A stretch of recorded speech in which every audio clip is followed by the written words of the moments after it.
Kasi meron po siyang sasabihin na regarding po sa ating kabrand din natin. Okay, maraming salamat bro Oragon. Magandang umaga po sa inyo lahat. Muli, meron lang po akong ipapakilala.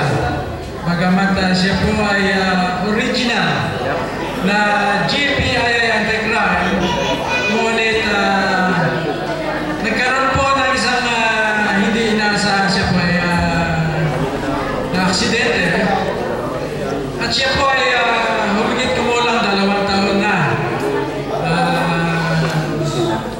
nananatiling tapat at nagbibigay ng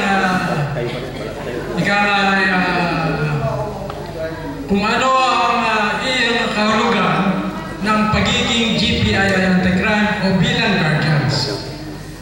Nais ko pong tawagin ang aming isang brother na matatawag natin pangalawang buhay na niya, si Brother Manny MJ Galofe.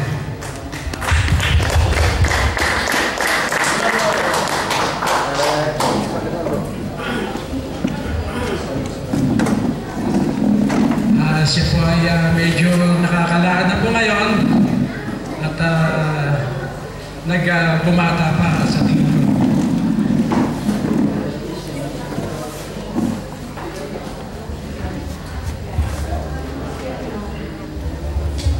Marami po sa anti-crime mga hindi nakakakilala pa sa kanya. Siya po ang nasa doctrine. Siya po ang sumasala sa lahat ng baguhan ng anti-crime. At sabik na po siya makabalik muli. Pakinggan po natin ang kanyang pananalita. Bagong lahat, magandang araw sa inyo lahat. Ako nga pala si RMG MJ. Matagal na rin ako samahan. Ito nga, binigyan pa ako ng Panginoong Jesus ng pangalawang buhay. Ako'y nagpapasalamat din sa bumubuo ng GPII anti-crime, lalo na po sa ating tatay, CVP Robelio, at ang lahat ng mumuno ng GPII anti-crime.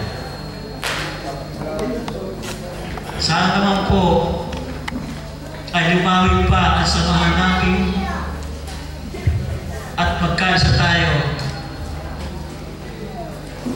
maging sa loob at labas. Alam po natin na itong guardians ay hindi basta-basta. Nanumpa po tayo dito, hindi para ipagmayabang, kundi maging kapitag-pitagan po tayo at maging Maginoo. Hindi ko na po abaan na sabihin ko at medyo napapagod po ako dahil kare-recover ko lamang po. Maligayang Pasko sa inyo lahat.